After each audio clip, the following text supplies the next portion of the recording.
మీరు మాతోని trade deal చేయాలనుకుంటున్నారా? అయితే మీతోని డీల్ చేయడానికి మేము కూడా రెడీయే. అలా కాదు, మీరు మాతో యుద్ధమే చేయాలనుకున్నట్లయితే, మీరు ఎప్పుడు చూడనటువంటి పెద్ద యుద్ధమే మీకు చూపెడతామని చెప్పి ఇరాన్ డైరెక్ట్‌గా డొనాల్డ్ ట్రంప్‌కే వార్నింగ్ ఇస్తుంది. అది కూడా ఎప్పుడు? డొనాల్డ్ ట్రంప్ ఈ సీజ్ ఫైర్ టైమ్ అయితే అయిపోతుంది కదా!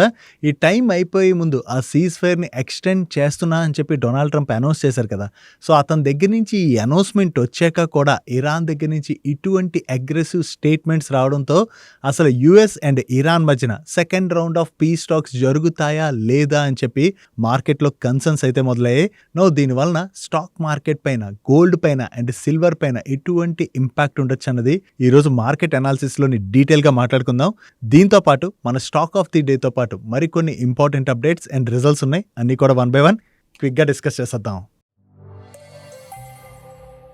ముందుగా మార్కెట్ అప్డేట్ చూసినట్లయితే ఈరోజు సెషన్లో సెన్సెక్స్ 756 పాయింట్స్ కరెక్ట్ అయ్యి 78,516 పాయింట్స్కి క్లోజ్ అయినట్లయితే నిఫ్టీ 198 పాయింట్స్ కరెక్ట్ అయ్యి 24,378 పాయింట్స్కి క్లోజ్ అయింది. అండ్ ఈరోజు సెషన్లో మిడ్ క్యాప్ ఇండెక్స్ 0.29% పెరిగినట్లయితే స్మాల్ క్యాప్ ఇండెక్స్ 0.9% పెరిగింది అండ్ బ్యాంక్ నిఫ్టీ 0.43% కరెక్ట్ అయింది. ఈరోజు మార్కెట్ని ఇంపాక్ట్ చేసినటువంటి థింగ్స్ గురించి మనం మాట్లాడుకోవాలంటే యాక్చువల్లీ ఈ సీజ్ ఫైర్ ఎండ్ అయిపోతుంది. ఇక పైన సీజ్ ఫైర్ని నేనైతే ఎక్స్టెండ్ చేయను. ఇరాన్ వచ్చి డీల్ సైన్ చేయాలి. డీల్ గనక సైన్ చేయకపోతే ఇరాన్ పైన చాలా స్ట్రాంగ్గానే యూఎస్ అటాక్ చేస్తుందని చెప్పి డొనాల్డ్ ట్రంప్ దగ్గర నుంచి నిన్నే స్టేట్మెంట్స్ వచ్చాయి కదా! ఈ స్టేట్మెంట్స్ వచ్చినటువంటి కొన్ని గంటల్లోనే మళ్ళీ డొనాల్డ్ ట్రంప్ దగ్గర నుంచి ఒక ట్వీట్ అయితే వచ్చింది. ఇతను ఏమంటున్నారంటే, మళ్ళీ పాకిస్తాన్ వాళ్ళు వచ్చి నన్ను చాలా కన్విన్స్ చేసేశారు. సో, అందుకనే నేను కన్విన్స్ అయ్యి ఈ సీజ్ ఫైర్ని అయితే ఎక్స్టెండ్ చేస్తున్నాను కంప్లీట్గా. అంటే ఈ డీల్ రిలేటెడ్గా ప్రపోజల్ తీసుకుని ఇరాన్ అయితే వస్తుంది. సో, ఆ ప్రపోజల్ తీసుకొచ్చే వరకు కూడా సీజ్ ఫైర్ని ఎక్స్టెండ్ చేస్తున్నా అని చెప్పి డొనాల్డ్ ట్రంప్ దగ్గర నుంచి ట్వీట్ వచ్చింది. అండ్ అంతేకాకుండా సీజ్ ఫైర్ని ఎక్స్టెండ్ చేసినా కూడా ఈ స్ట్రైట్ ఆఫ్ హార్మోజ్ పాయింట్లోని యుఎస్ నేవీ అయితే కంప్లీట్గా బ్లాక్ చేసింది కదా! అంటే ఇరాన్ నుంచి షిప్స్ అయితే వెళ్లకుండా బ్లాక్ చేసింది కదా! సో, ఆ బ్లాకేజ్ ఏదైతే ఉందో దాన్ని అయితే మేము అస్సలు తీయం. ఎందుకంటే అది తీస్తే ఇరాన్కి డబ్బులు వస్తాయి. సో, ఇరాన్కి డబ్బులు రాకుండా ఉండేలాగా మేము ఈ బ్లాకేజ్ని తీయం. అప్పుడే ఇరాన్ వెనక్కి తగ్గి యుఎస్తోని డీల్ అయితే చేసుకుంటుందని చెప్పి మరొక ట్వీట్ కూడా డొనాల్డ్ ట్రంప్ వేయడం జరిగింది. అండ్ అంతేకాకుండా ఇప్పుడు ఇరాన్ దగ్గర డబ్బులు లేక చాలా మంది ఎంప్లాయీస్కి ఇరాన్ జీతాలు కూడా ఇవ్వలేకపోతుందని చెప్పి మరొక ట్వీట్ కూడా వేశారు. సీజ్ ఫైర్ ఎక్స్టెండ్ చేశానంటూనే ఇరాన్ పైన ఈ అటాక్ డొనాల్డ్ ట్రంప్ కంటిన్యూ చేస్తుండడంతో ఇరాన్ కూడా ఏం వెనక్కి తగ్గలేదు. ఈ పీస్ టాక్స్కి వస్తామని చెప్పి ఇరాన్ దగ్గర నుంచి ఇప్పటికీ కన్ఫర్మేషన్ రాలేదు. ఈవెన్ ఇతను సీజ్ ఫైర్ ఎక్స్టెండ్ చేశామని చెప్పిన తర్వాత కూడా ఇరాన్ ఏమంటుందంటే, ఓడిపోయినటువంటి కంట్రీ అసలు మాకు కండిషన్స్ పెట్టడం ఏంటి? ఆ కండిషన్స్ పెట్టడం ఎవరు పెట్టాలి? గెలిచినటువంటి కంట్రీ పెట్టాలి. అండ్ అంతేకాకుండా ఈ కంప్లీట్ బ్లాకేజ్ ఏదైతే ఉన్నదో ఆ బ్లాకేజ్ని యుఎస్ తీసేసినట్లయితేనే మేము ఈ డిస్కషన్స్కి అయితే వస్తాం. అప్పుడు మాట్లాడండి మాతో. అంతవరకు అసలు మాతో అయితే మాట్లాడకండి అని ఇరాన్ అంటుంది. అండ్ అంతేకాకుండా ట్రంప్ ఈ సీజ్ ఫైర్ ఎక్స్టెండ్ చేశానని చెప్తున్నారు కదా, దాన్ని కూడా ఇరాన్ రిజెక్ట్ చేసి పడేసింది. దీంతో పాటుగా ఇరాన్ ఏమంటుందంటే, మాతో మీరు డీల్ చేసుకోవాలనుకున్నట్లయితే ఆ డీల్ సైన్ చేయడానికి మేము కూడా రెడీ. ఎప్పుడు మీరు కండిషన్స్ పెడితే మేము డీల్ అయితే సైన్ చేయం. ఆ కండిషన్స్ అన్నీ తీసేసి ఇక్కడ బ్లాక్ ఏదైతే చేశారో ఆ బ్లాకేజ్ కంప్లీట్గా తీసినట్లయితేనే మేము డీల్కి వస్తాం. అలా కాకుండా మాతో మీరు యుద్ధమే చేయాలనుకున్నట్లయితే మీరు ఎప్పుడూ కూడా చూడలేనటువంటి యుద్ధాన్ని చూపెడతాం. అంత పెద్ద భారీ యుద్ధానికి మేమైతే ఆల్రెడీ రెడీగా ఉన్నాం అని చెప్పి ఇరాన్ సైడ్ నుంచి చాలా అగ్రెసివ్ స్టేట్మెంట్స్ వస్తున్నాయి. ఇప్పుడు ఇరాన్ సైడ్ నుంచి వస్తున్నటువంటి స్టేట్మెంట్స్ని బట్టి మనం చూసినట్లయితే ఇరాన్ అయితే పీస్ టాక్స్కి వెళ్ళడానికి రెడీగా లేనట్లుగా మనకు క్లియర్గా అర్థమవుతుంది కదా. యాక్చువల్లీ కరెక్ట్గా చూసినట్లయితే ఆల్రెడీ ఈ పీస్ టాక్స్ పాకిస్తాన్లో స్టార్ట్ అవ్వాల్సి ఉంది. కానీ ఇప్పటికీ కూడా ఇరాన్ సైడ్ నుంచి పాజిటివ్ రెస్పాన్స్ రాకపోవడంతోనే యుఎస్కి చెందినటువంటి నెగోషియేషన్ టీం ఏదైతే ఉన్నదో ఆ నెగోషియేషన్ టీం పాకిస్తాన్కి వెళ్ళలేదు. అండ్ అంతేకాకుండా ఇరాన్ కంటిన్యూస్గా చెప్తుంది కదా, మాకు చెందినటువంటి ఈ టీంని మేము పంపాలంటే మీరు ఖచ్చితంగా మీరు మా మీద పెట్టినటువంటి ఆంక్షలన్నీ తీయాలి. అండ్ అంతేకాకుండా స్ట్రైట్ ఆఫ్ హార్మోస్ దగ్గర ఈ బ్లాకేజ్ ఏదైతే పెట్టారో దాన్ని అయితే కంప్లీట్గా తీసివేయాలని చెప్పి ఇరాన్ చెప్తుంది. ఎందుకంటే ఈ పీస్ టాక్స్ ఏవైతే ఉన్నాయో దానిలోని ఇరాన్ ఏదో ఒక రకంగా ఒప్పించాలని చెప్పి యుఎస్ బలవంతం అయితే చేస్తుంది. అంటే ఇరాన్ 2 కండిషన్స్ పెట్టింది కదా. ఒకటి స్ట్రైట్ ఆఫ్ హార్మోస్ కంప్లీట్గా ఇరాన్ చేతిలో ఉండాలంటుంది. అండ్ అంతేకాకుండా ఈ న్యూక్లియర్ వెపన్ రిలేటెడ్గా ఇరాన్ ఏమంటుంది, ఒక 5 years ఆగుతూ ఉంటుంది. బట్ యుఎస్ అయితే 20 years ఆగాలని కండిషన్ పెట్టి కంటిన్యూస్గా ప్రెషర్ అయితే చేస్తుంది కదా. సో దాంతో ఈ 2 కండిషన్స్కి ఇరాన్ అయితే కంప్లీట్ ఒప్పుకోవట్లేదు. ఫైనల్ ఏం జరుగుతుంది అన్నది చూడాలి. ఒకవేళ నిజంగా ఇరాన్ చెప్తున్నట్టుగా ఈ పీస్ టాక్స్కి వెళ్లకుండా అలాగే కంటిన్యూ అయింది అనుకోండి యుఎస్ అండ్ ఇరాన్ మధ్యన మళ్ళీ తిరిగి యుద్ధం జరిగేటువంటి అవకాశం ఉంది కదా, దాంతోనే ఈరోజు సెషన్లోని క్రూడ్ ఆయిల్ ప్రైస్లు పెరిగినట్లయితే మార్కెట్లో మనకి ప్రెషర్ కనపడింది. ఈవెన్ గోల్డ్ అండ్ సిల్వర్ రిలేటెడ్గా కూడా మనం ఇది కొంత నెగిటివ్గానే చూడాలి. ఎందుకంటే వార్ ఎండ్ అయిపోద్దేమో అని చెప్పి హోప్స్ అయితే రీసెంట్గానే బిల్డ్ అవుతున్నాయి. కానీ ఇప్పుడు జరుగుతున్నటువంటి సినారియో చూసినట్లయితే అసలు ఈ పీస్ టాక్సే జరిగేలా కనపడట్లేదు కదా. అదే జరిగి రెండు కంట్రీస్ మధ్యన యుద్ధం మళ్ళీ జరిగిందనుకోండి, డెఫినెట్గా క్రూడ్ రిలేటెడ్గా ప్రతి ఒక్క కంట్రీ కూడా ఇబ్బంది పడచ్చు. ఎనర్జీ క్రైసిస్ కనుక వచ్చినట్లయితే ఫర్దర్గా అన్ని ఎకానమీస్ పైన కూడా చాలా బిగ్ ఇంపాక్ట్ పడచ్చు. ఆల్రెడీ అన్ని ఎకానమీస్ స్ట్రగుల్ అవుతున్నాయి. ఒకవేళ ఇది ఫర్దర్గా కూడా డిలే అయిందనుకోండి, ప్రతి ఒక్క ఎకానమీ కూడా స్ట్రగుల్ అవుతుంది. కాబట్టి దానివల్ల గ్లోబల్ మార్కెట్స్ అన్నిటికీ నెగిటివే. అండ్ అంతేకాకుండా ప్రతి కంట్రీలో ఇన్ఫ్లేషన్ పెరిగినట్లయితే రేట్ కట్స్ అవి కూడా ఫర్దర్గా డిలే అవుతాయి. కాబట్టి అది గోల్డ్ రిలేటెడ్గా కూడా మనం నెగిటివ్గానే చూడొచ్చు. అండ్ ఆబ్వియస్గా గోల్డ్లోని పెద్దగా మూమెంటం లేకపోతే సిల్వర్కి కూడా అది నెగిటివ్ అవుతుంది. సో ఇప్పుడు గ్లోబల్ ఎకానమీస్ అన్నిటికీ కూడా యుఎస్ అండ్ ఇరాన్ మధ్య జరగాల్సినటువంటి పీస్ టాక్స్ చాలా ఇంపార్టెంట్గా మారాయి. ఫైనల్లీ ఇది ఏం జరుగుతుంది, అసలు పీస్ టాక్స్ ముందుకు వెళ్తాయా లేదా అన్నది మనం ట్రాక్ చేయవలసి ఉన్నది. దీని రిలేటెడ్గా ఎటువంటి అప్డేట్ వచ్చినా వెంటనే మీకు మన సోషల్ మీడియా ప్లాట్ఫామ్స్ కావచ్చు అండ్ అలాగే డైలీ మనీ షో కావచ్చు, వీటిలో అయితే షేర్ చేస్తాం. మిస్ అవ్వకుండా ఫాలో అవడానికి ప్రయత్నించండి. డైలీ మార్కెట్ రిలేటెడ్గా ఉండే ఇటువంటి ఇంపార్టెంట్ ఇన్ఫర్మేషన్ని మీకు డీటెయిల్గా షేర్ చేయడానికి మన టీం పెడుతున్నటువంటి ఎఫర్ట్స్ కనుక వీడియో చూస్తున్న ఏ పాయింట్ ఆఫ్ టైంలో అయినా మీకు హెల్ప్ఫుల్ అయినట్లయితే మన వీడియోని మర్చిపోకుండా లైక్ చేయడానికి ప్రయత్నించండి.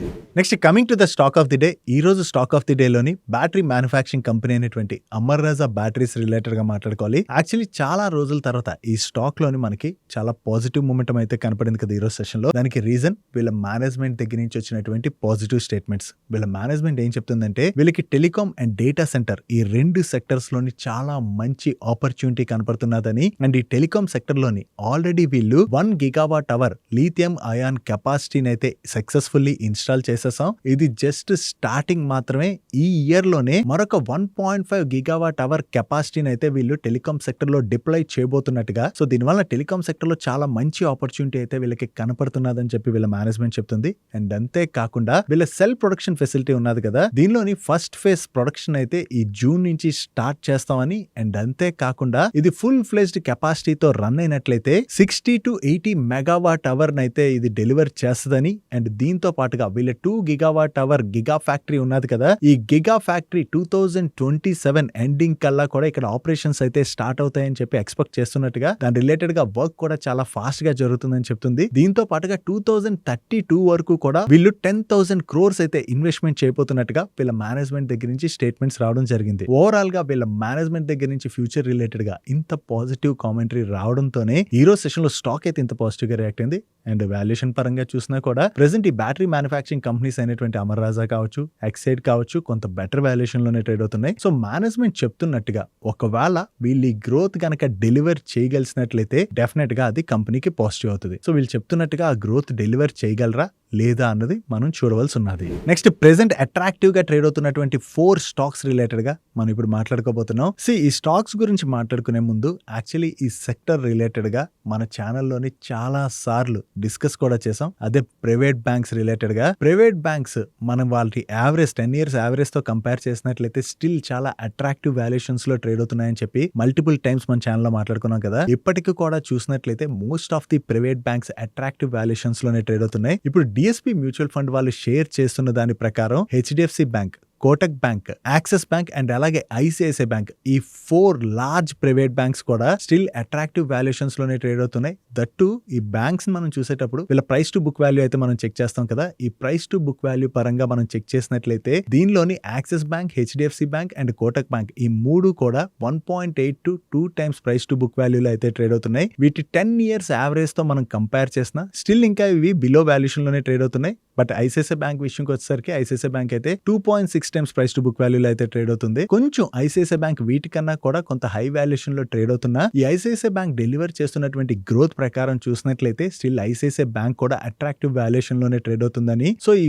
4 బ్యాంక్ స్టాక్స్ కూడా ఇన్వెస్టర్స్ కి మంచి రిటర్న్స్ ఫ్యూచర్ లో అంటే లాంగ్ టర్మ్ లో చూసినట్లయితే మంచి రిటర్న్స్ డెలివర్ చేయొచ్చు అని చెప్పి డిఎస్పీ మ్యూచువల్ ఫండ్ వాళ్ళు అయితే షేర్ చేస్తున్నారు. వీళ్ళు షేర్ చేస్తున్నారనే కాదు, మన ప్రైవేట్ బ్యాంక్స్ రిలేటెడ్ గా మాట్లాడుకోవాలంటే ఇండియన్ ఎకానమీ గ్రో అవడంలోని డెఫినెట్ గా ఈ ప్రైవేట్ బ్యాంక్స్ అన్ని కూడా చాలా మంచి గ్రోత్ నే చూస్తాయి. అండ్ లాంగ్ టర్మ్ లో మనం ఆలోచించినట్లయితే డెఫినెట్ గా ప్రైవేట్ బ్యాంక్స్ అయితే చాలా బాగా గ్రో అవబోతున్నట్టుగా మనం అర్థం చేసుకోవచ్చు. కాకపోతే బ్యాంక్స్ రిలేటెడ్ గా ఎవరైనా ఇన్వెస్ట్ చేయాలనుకున్నప్పుడు వాళ్ళకి కొంత డౌట్ ఉంటుంది కదా, అంటే బ్యాంక్ రిలేటెడ్ గా కంప్లీట్ గా అన్ని కూడా అర్థం చేసుకోలేరు. అండ్ అంతేకాకుండా ఒక బ్యాంక్ లో ఏదైనా ప్రాబ్లం వచ్చినట్లయితే ఆ ప్రాబ్లం మనం ఐడెంటిఫై చేయడానికి చాలా టైం పడుతుంది. ఆ ఇష్యూ బయటకు వచ్చిన తర్వాత స్టాక్స్ లో చాలా ప్రెషర్ కనపడుతుంది కదా. సో అందుకని ఇండివిజువల్ బ్యాంక్స్ రిలేటెడ్ గా ఎవరైనా వర్క్ చేయలేము, మాకు అంత ఐడియా లేదు అనుకున్నట్లయితే ఈవెన్ బ్యాంకింగ్ సెక్టర్ ఫండ్స్ కూడా, మ్యూచువల్ ఫండ్స్ కూడా మీకు అవైలబుల్ గా ఉంటాయి. అటువంటి ఫండ్స్ ను కూడా మీరు సెలెక్ట్ చేసుకోవచ్చు. స్టిల్ ఇప్పటికి కూడా మనం చూసినట్లయితే most of the private banks అయితే అట్రాక్టివ్ వాల్యుయేషన్ లోనే ట్రేడ్ అవుతున్నాయి. నెక్స్ట్ మన యూనియన్ రోడ్ ట్రాన్స్పోర్ట్ మినిస్టర్ అయినటువంటి నితిన్ గడ్కరీ గారి దగ్గర నుంచి కొన్ని ఇంట్రెస్టింగ్ స్టేట్మెంట్స్ అయితే వచ్చాయి. రీసెంట్ గానే government of India E20 petrol ని అక్రాస్ కంట్రీలోని రోల్అవుట్ చేసింది కదా. ఇప్పుడు వెస్ట్ ఏషియాలో జరుగుతున్నటువంటి క్రైసిస్ ఏదైతే ఉన్నదో దీనివల్ల ఓవరాల్ గా ప్రతి ఒక్క కంట్రీ కూడా ఎనర్జీ క్రైసిస్ ని ఫేస్ చేస్తున్నదని, సో ఇలాగా క్రూడ్ ఆయిల్ ఇంపోర్ట్స్ పైన మనం డిపెండ్ అయ్యి కన్నా కూడా మన దగ్గరే ఇథనాల్ బ్లెండింగ్ ని కనుక పెంచుకున్నట్లయితే దానివల్ల ఓవరాల్ మన ఇంపోర్ట్ బిల్ కూడా తగ్గుతుంది. కాబట్టి 100% ఇథనాల్ బ్లెండింగ్ సైడ్ అయితే ఇండియా వర్క్ చేయవలసి ఉన్నదని, దీని రిలేటెడ్ గా ఇండియా ఫుల్ ఫ్లెజ్డ్ గా ఆలోచించాలి. అండ్ ఆలోచించడమే కాకుండా వర్క్ చేసినట్లయితే అదర్ కంట్రీస్ పైన మన డిపెండెన్సీ కూడా తగ్గిపోద్దని చెప్పి ఈయన దగ్గర నుంచి స్టేట్మెంట్స్ అయితే వచ్చాయి. సో ఎప్పుడైతే ఈయన దగ్గర నుంచి ఇటువంటి స్టేట్మెంట్స్ వచ్చాయో గవర్నమెంట్ ఫ్యూచర్ లోని ఈ ఇథనాల్ బ్లెండింగ్ పర్సంటేజ్ ని పెంచేటువంటి అవకాశం ఉన్నదని చెప్పి మార్కెట్ లో ఎక్స్పెక్టేషన్స్ అయితే బిల్డ్ అయ్యాయి. ఒకవేళ ఇథనాల్ బ్లెండింగ్ కనుక పెంచినట్లయితే దానివల్ల ఓవరాల్ గా షుగర్ కంపెనీస్ కి పాజిటివ్ అవుతుంది. కాబట్టి ఈ రోజు సెషన్ లో most of the sugar stocks లోని పాజిటివ్ మూమెంటం కనపడింది. నెక్స్ట్ ప్రీమియర్ ఎక్స్ప్లోజివ్స్ రిలేటెడ్ గా 2 అప్డేట్స్ అయితే ఉన్నాయి. దీనిలో ఫస్ట్ అప్డేట్, వీళ్ళకి ఒక ఇంటర్నేషనల్ క్లయింట్ దగ్గర నుంచి అప్రాక్సిమేట్లీ 350 crores వర్త్ ఆర్డర్ అయితే వచ్చింది. ఈ ఆర్డర్ లో భాగంగా ఈ క్లయింట్ కి వీళ్ళు డిఫెన్స్ ప్రొడక్ట్స్ ని 2 years లోని సప్లై చేయవలసి ఉన్నది. సో 350 crores వర్త్ ఆర్డర్ వచ్చిందన్న అప్డేట్ తో స్టాక్ అయితే ఈ రోజు సెషన్ లో చాలా పాజిటివ్ గా రియాక్ట్ అయింది. దీంతో పాటుగా వీళ్ళకి ప్రీవియస్ గా డిఫెన్స్ ఎక్స్ప్లోజివ్స్ రిలేటెడ్ గా ఇంటర్నేషనల్ ఎంటిటీ దగ్గర నుంచి 19 crores వర్త్ కాంట్రాక్ట్ అయితే ఒకటి వచ్చింది. కాకపోతే గవర్నమెంట్ ఆఫ్ ఇండియా దగ్గర నుంచి దీని రిలేటెడ్ గా వీళ్ళకి ఎక్స్పోర్ట్ లైసెన్స్ రాకపోవడంతో ఈ ఆర్డర్ అయితే క్యాన్సిల్ చేసుకుంటున్నట్టుగా వీళ్ళు షేర్ చేస్తున్నారు. నెక్స్ట్ BEML వాళ్ళకి మినిస్ట్రీ ఆఫ్ డిఫెన్స్ దగ్గర నుంచి కొత్తగా ఒక ఆర్డర్ అయితే వచ్చింది. ఈ order value approximately 590 crores. And ఈ ఆర్డర్ లో భాగంగా వీళ్ళ ట్రావెల్ అసెంబ్లీస్ అయితే సప్లై చేయవలసి ఉన్నది. వీళ్ళకి కొత్తగా ఏదైతే ఈ కాంట్రాక్ట్ వచ్చిందో ఇది BEML రిలేటెడ్ గా మనం పాజిటివ్ గా చూడొచ్చు. నెక్స్ట్ ACME సోలార్ వాళ్ళు ఒక మేజర్ మైల్ స్టోన్ ని అచీవ్ చేసినట్టుగా ఎక్స్చేంజెస్ కి అప్డేట్ చేస్తున్నారు. వీళ్ళు రాజస్థాన్ లోని క్యూములేటివ్లీ 2 GWh బెస్ట్ కెపాసిటీని అయితే ఆపరేషనలైజ్ చేసినట్టుగా, మన ఇండియాలోనే ఇంత స్కేల్ లోని ఎనర్జీ స్టోరేజ్ డిప్లాయ్మెంట్ చేసినటువంటి ఫస్ట్ రెన్యూబుల్ ఎనర్జీ కంపెనీ వీళ్ళదే అని, అండ్ 2027 నాటికి కంపెనీ 10 GWh బెస్ట్ కెపాసిటీని ఆపరేషనలైజ్ చేయడానికి ప్లాన్ కూడా చేస్తున్నట్టుగా వీళ్ళు అప్డేట్ చేయడం జరిగింది. సో వీళ్ళు కొత్తగా ఈ 2 GWh బెస్ట్ కెపాసిటీని ఆపరేషనలైజ్ చేశామన్న అప్డేట్ తోనే ఈ రోజు సెషన్ లోని ACME సోలార్ స్టాక్ లో మనకి పాజిటివ్ మూమెంటం కనపడింది. నెక్స్ట్ లుపిన్ వాళ్ళు US లోని dapagliflozin and metformin hydrochloride extended release tablets అయితే లాంచ్ చేసినట్టుగా ఎక్స్చేంజెస్ కి అప్డేట్ చేస్తున్నారు. వీళ్ళకి రీసెంట్ గా US FTA దగ్గర నుంచి దీని రిలేటెడ్ గా అయితే అప్రూవల్ రావడం జరిగింది. సో అప్రూవల్ రావడంతో ఈ టాబ్లెట్స్ ని వీళ్ళు US లోని లాంచ్ చేశారు.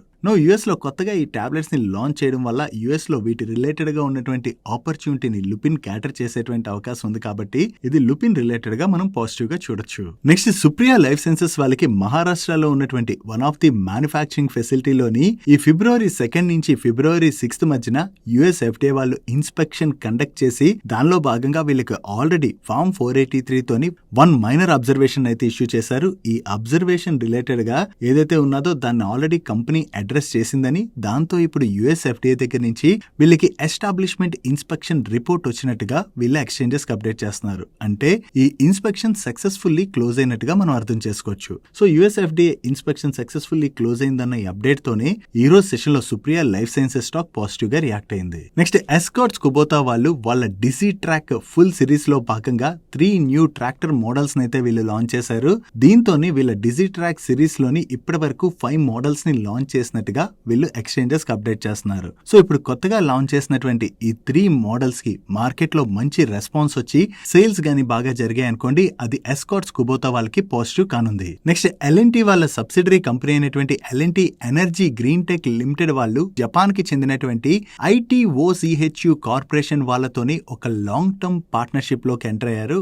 ఈ పార్ట్నర్షిప్ లో భాగంగా ఈ జపాన్ కంపెనీకి L&T వాళ్ళ సబ్సిడరీ కంపెనీ పెరానం 3 lakh tons ఆఫ్ గ్రీన్ అమోనియాని వీళ్ళ గుజరాత్ కి చెందినటువంటి ప్రొడక్షన్ ఫెసిలిటీ నుంచి సప్లై చేయబోతున్నట్టుగా వీళ్ళు ఎక్స్చేంజెస్ కి అప్డేట్ చేస్తున్నారు. సో జపాన్ కంపెనీతో ఈ న్యూ పార్ట్నర్షిప్ ఏదైతే అనౌన్స్ చేశారో ఇది L&T రిలేటెడ్ గా మనం పాజిటివ్ గా చూడొచ్చు. నెక్స్ట్ NBFC అనేటువంటి పైసలో డిజిటల్ వాళ్ళు వీళ్ళ lead lending platform side complete గా కంపెనీ ట్రాన్స్ఫార్మ్ అయిందని, సో ఈ ప్లాట్ఫామ్ ని యూజ్ చేయడం ద్వారా వీళ్ళ గ్రోత్ సైడ్ ఫోకస్ చేయడమే కాకుండా ఈ లోన్ రిలేటెడ్ గా అప్రూవల్స్ కావచ్చు ఇవన్నీ కూడా చాలా ఫాస్ట్ గా అయిపోతాయని, దీంతో పాటు ని యూజ్ చేయడం ద్వారా ఫ్రాడ్ డిటెక్షన్ ఇవన్నీ కూడా చాలా ఫాస్ట్ గా జరుగుతాయి కాబట్టి వీళ్ళకి మంచి గ్రోత్ అయితే డెలివర్ చేసేటువంటి అవకాశం ఉన్నదని చెప్పి వీళ్ళ మేనేజ్మెంట్ షేర్ చేస్తుంది. ఓవరాల్ గా ఇప్పుడు ప్రతి ఒక్క కంపెనీ కూడా ని చాలా ఎక్కువగా యూజ్ చేస్తున్నాయి కదా. సో ని యూజ్ చేసుకోవడం ద్వారా వీళ్ళకు ఉన్నటువంటి మ్యాన్ పవర్ ని కొంత రెడ్యూస్ చేసుకుంటున్నాయి అండ్ అంతేకాకుండా వర్క్ ని ఫాస్ట్ చేసుకోవడానికి ప్రతి ఒక్క కంపెనీ కూడా ప్రయత్నిస్తుంది.